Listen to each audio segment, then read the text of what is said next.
through June 12th, 1805, the Lewis and Clark expedition stayed in the vicinity of the Marias River. They stayed there for 10 days.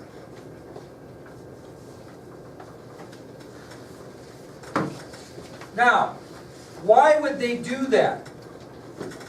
Why did they stay there 10 days? Take a look at the map. What maybe don't they know? What's that river doing right there? One's going northward and one's going southward. And they're not sure which water course is going to take them to where? And then to the Pacific. They want to make sure they stay in the Missouri. But they don't know which way the Missouri goes. They've never been there. So they don't know if that Marias River is the Missouri River or they need to continue south. Okay? So what happens, they split up. Lewis followed the Marias River to the north and Clark followed the Missouri River to the south. Now keep in mind, they don't know where any of these go. They've never been there. But they want to make sure they take the right one, because what happens if they go north to the Marias and thinking that's the Missouri? What's going to look at that? Where are they going to be in the winter? They're going to be in a bad place.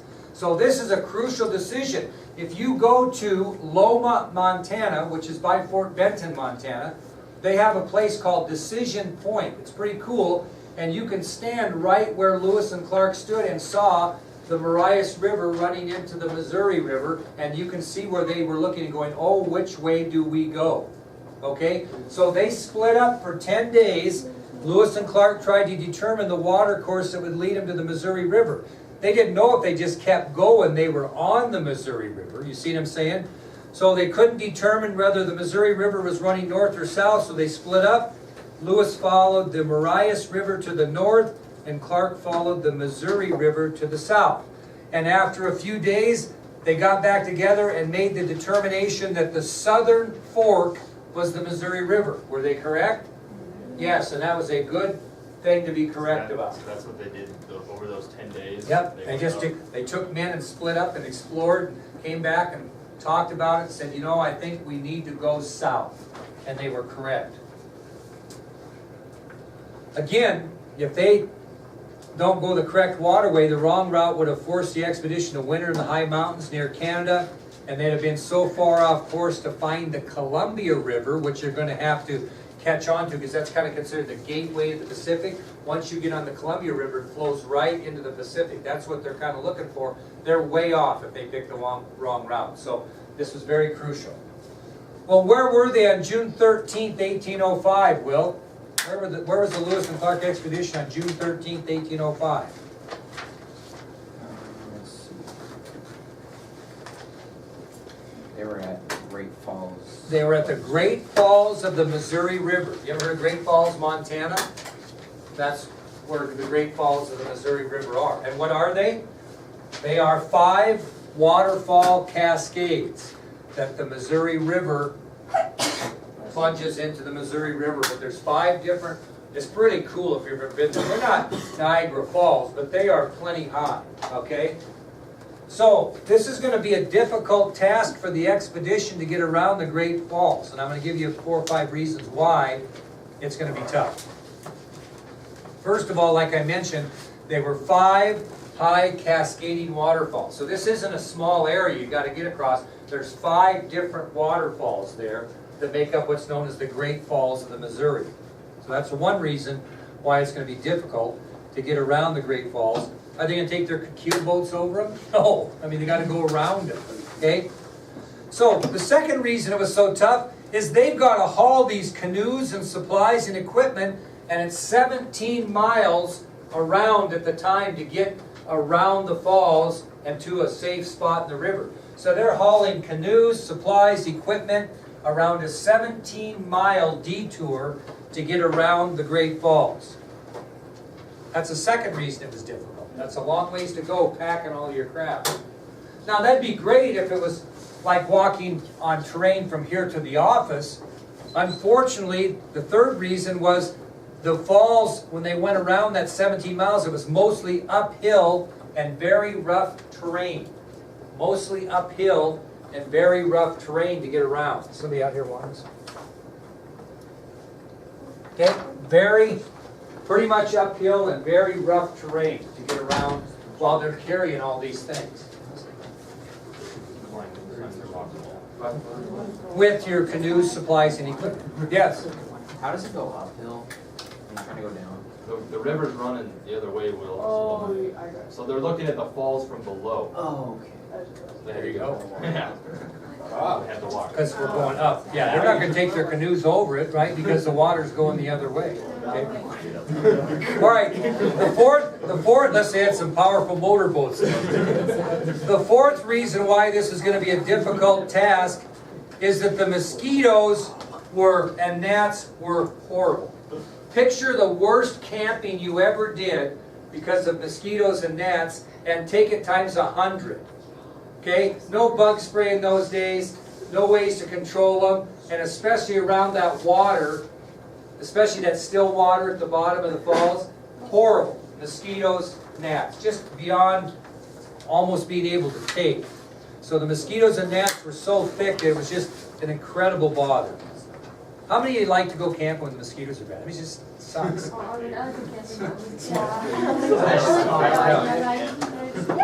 Yeah, think about sleeping as you move around each night and having those things just crushing you, okay? And the fifth reason somebody mentioned over here, what was another problem we talked about before? What else were swarming the area besides these bears, grizzly bears? Okay, so the grizzly bears were very, very thick. The area was swarming, and they were always approaching the camp. They were not friendly at all. They weren't used to any other, especially humans, and so it was a battle there. Now, you know how long it takes the Corps of Discovery to get around the fall, 17 miles? 3 months. About a month, a little over a month. So it took the Corps of Discovery about a month to portage the falls.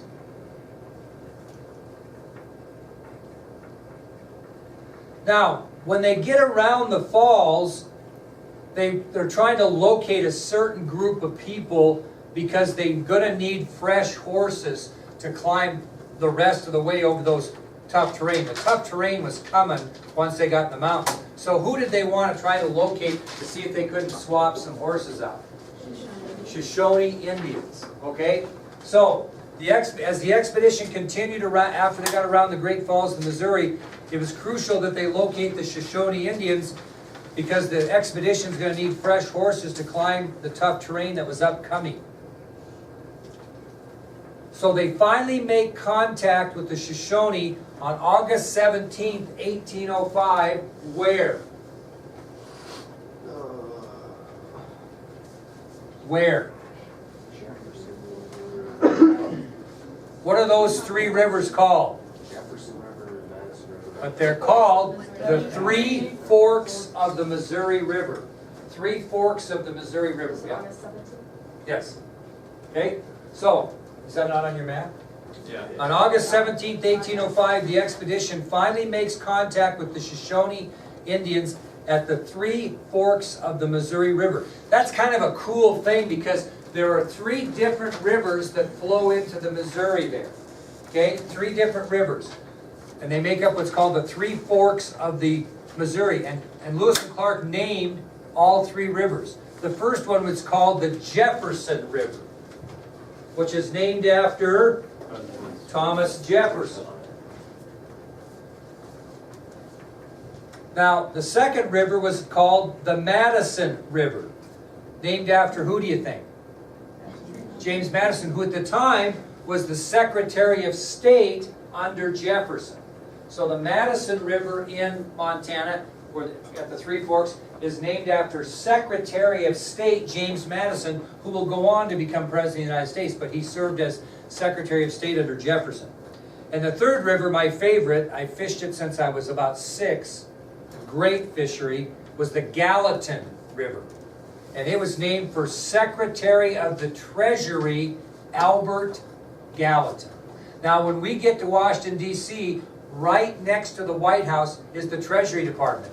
And right in front of the Treasury Department is a big statue of Albert Gallatin. And you'll get a chance to see that when we go there. So, the Shoshoni Indians are found on August 17th, 1805 at the Three Forks of the Missouri River. which are now made up of the Jefferson River, Madison River, and Gallatin River. And it was at the Three Forks of the Missouri where Sacagawea began to recognize the country as if she had been there before. Okay? She wasn't the guide, she was the interpreter. So all this country up to the Three Forks was new to her. But when she got to the Three Forks of the Missouri, she started thinking, it appears to me that I have seen this land before. Things became familiar.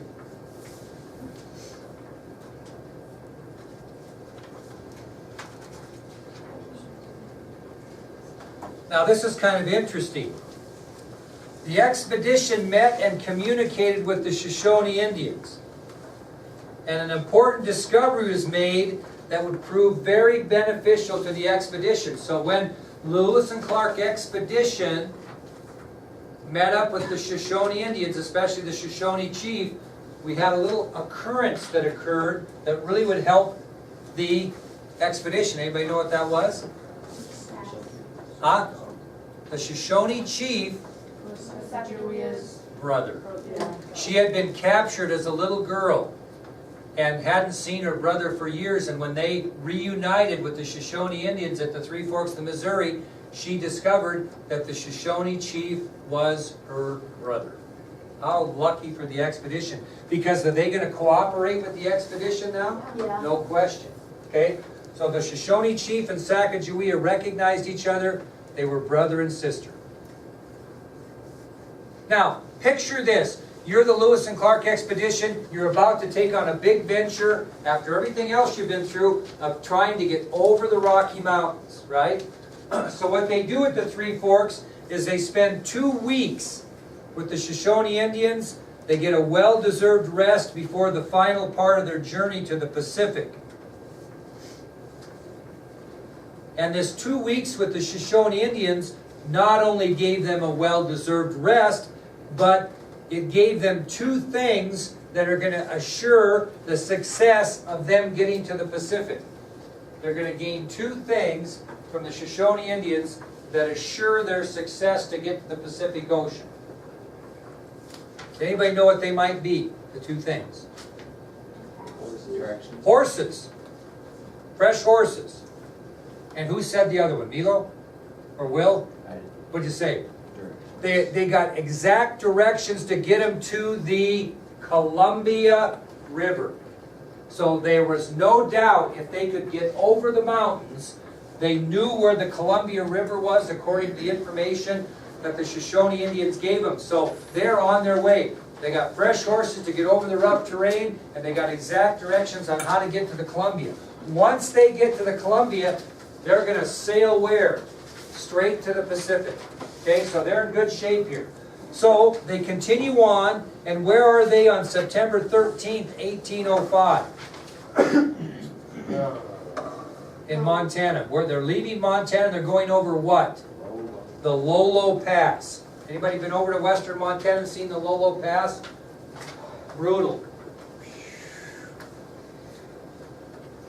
Now this Lolo Trail would cross from Montana into present-day Idaho, and this is going to be the most difficult hardship of the entire trip, getting over the Lolo Pass. And I'm going to give you 4 reasons why this trail over the Lolo Pass was very difficult. Okay? So this is going to be the most difficult travel they've had yet, even worse than going around the Great Falls of the Missouri. And I'm going to give you 4 reasons why. What time of the year is it? What's the date? Okay, now if you ever been in western Montana in September and you're going over a pass, first of all, the first difficulty was the ground was covered with snow and ice. Not easy to travel over that by foot or by horseback. Okay? So the ground was covered with snow and ice. Number 2, the terrain over that pass was very, very steep and incredibly rocky.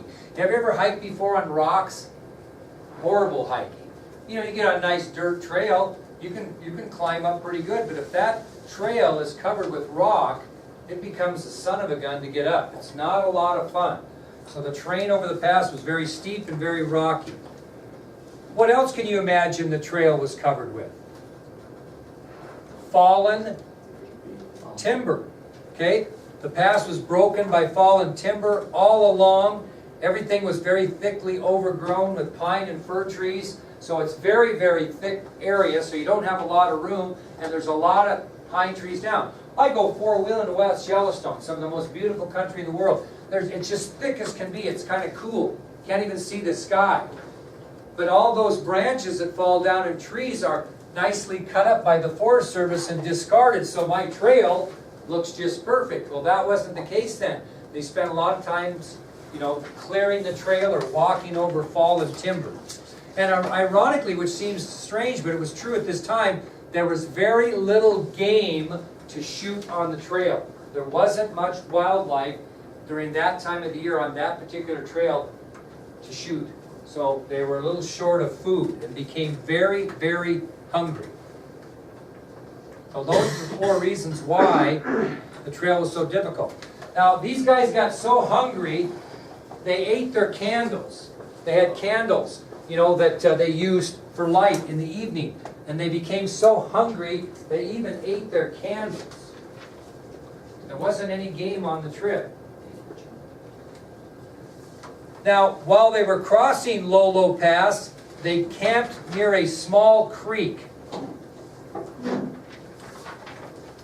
A creek they will name, because they were so hungry, they killed, cooked, and ate one of their young horses by that small stream, which is now called Colt Killed Creek. True story. So they stopped by a little creek as they went over the Lolo Pass, and they were so hungry, they killed, cooked, and ate one of their young colts, and as a result named the stream in which they ate it by Colt Killed Creek. Well, they travel about 2 weeks over the Lolo Trail. It takes them about 2 weeks, and they're not in too good a shape when they get across. But lucky for them, they make contact with another Indian tribe. What tribe was that? The Nez Perce. And we'll talk about the Nez Perce later too in our class. But they met contact with the Nez Perce. Fortunately for them, a friendly tribe. So after traveling over 2 weeks across the Lolo Trail, the expedition made contact with another Indian tribe, the Nez Perce. And they stayed with the Nez Perce for nearly 2 weeks as well, because where's the final? Where they're trying to get now? From across Lolo Pass to what? The Columbia, and then the Columbia down the Pacific. So they stayed 2 weeks with the Nez Perce and recuperated. And the Nez Perce were very friendly. They supplied the expedition with dried salmon. They supplied them with plants to eat. They allowed them to cut down 5 trees to make what? Canoes. Remind me to tell you a small joke after this, okay, to end the day. So they let them cut down 5 trees, which they then made 5 canoes into. Because what do they need the canoes for? Down the Columbia, right?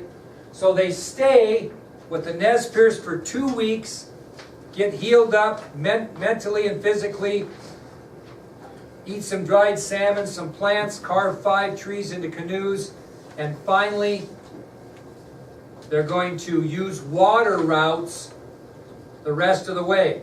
So here's the route they're going to take, and then I'll tell you the joke. The Nez Perce chief told Lewis and Clark to travel down the Clearwater River to the Snake River and eventually get on the Columbia River. So from where they met with the Nez Perce, they traveled down the Clearwater River to the Snake River, which eventually led them to the wide Columbia River. Clearwater to the Snake to eventually the Columbia. Okay, let's end on a little bit of humor here. So, if things would have turned out badly, let's say the Nez Perce weren't friendly. I'm going to give you a scenario. So the Nez Perce weren't friendly, and they captured Lewis and Clark, and they captured Toussaint Charbonneau. And they said to Lewis and Clark, "White man, you have invaded our territory. Therefore, we are going to give you choice of how to die. Once you die, we're going to carve you up into a canoe." And so Lewis says, "I'll die by the rifle." And all the young Indian braves go, "Ooh, brave man." So they kill him with the rifle and carve him into a canoe. So Clark steps up and they said, "How do you wish to die, white man?" He said, "I'll die by the pistol." And all the young braves go, "Ooh, brave man, brave man." So they shoot him with the pistol and they carve him into a canoe. And Toussaint Charbonneau steps up and they said, "How would you like to die, white man?" And he said, "I'll die by the knife." And all the young braves are thinking, "Ooh, that might not be so smart." And Charbonneau whips out his knife and he says, "Oh yeah? Well, I'll tell you one thing. You're not going to make a canoe out of me."